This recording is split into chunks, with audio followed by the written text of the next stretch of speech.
Hello everyone, আসসালামু আলাইকুম। আশা করি সবাই ভালো আছেন। ওইদিন আমরা সরলবাড়ি ঘোরাঘুরি শেষে আমরা ডুমনের উদ্দেশ্যে রওনা হই। যাওয়ার পথে দেখতেছিলাম গুড়ি গুড়ি বৃষ্টি হচ্ছে, তাই একবার ভাবতেছিলাম বাসায় চলে যাব, যেহেতু সাথে ছোট বাবু আছে। পরে আবার ডিসিশন নিলাম যে যাই, দেখি কি হয়।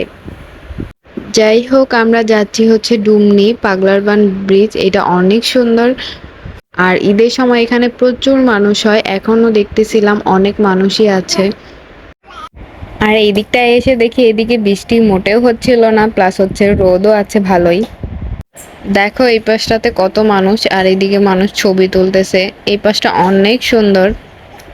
এর আগে আমি এখানে বেশ কয়েকবার এসেছি, কিন্তু বাবুকে নিয়ে এই ফার্স্ট টাইম গেলাম হচ্ছে এখানে। আর বাবু এখানে আসার আগেই ঘুমিয়ে পড়েছে, ওর বাবার কোলে ছিল ও। আর আমি এদিকে ভিডিও করতেছি।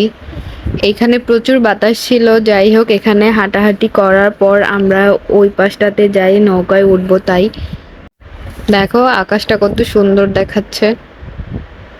আমার তো অনেক ভালো লেগেছে। তোমাদের কার কার কাছে ভালো লেগেছে একটু জানাবা। আর এই ভিডিওটা দেখলেই বুঝতে পারবা যে কত বাতাস ছিল ওইখানে, আমার চুলগুলো উঠতেছিল।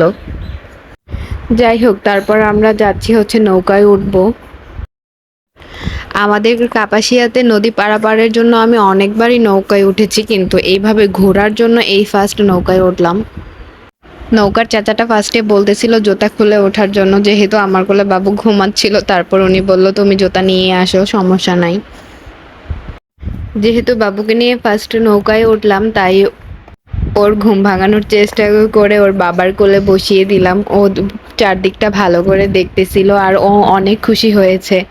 কোথাও ঘুরতে বের হলে ও অনেক খুশি হয়। তারপর ওর বাবা আমার কিছু ভিডিও করে দিচ্ছিল। আমি ফার্স্টে ভাবছি ও আমার পিক তুলতেছে, পরে দেখি ও ভিডিও করতেছে। যাই হোক, নৌকায় ঘোরাঘুরি শেষ করে আমরা নৌকা থেকে উঠে যাই, আর এখানে কিছুক্ষণ দাঁড়িয়েছিলাম। এইখানে জায়গাটা অনেক সুন্দর, আর অনেক বাতাস ছিল।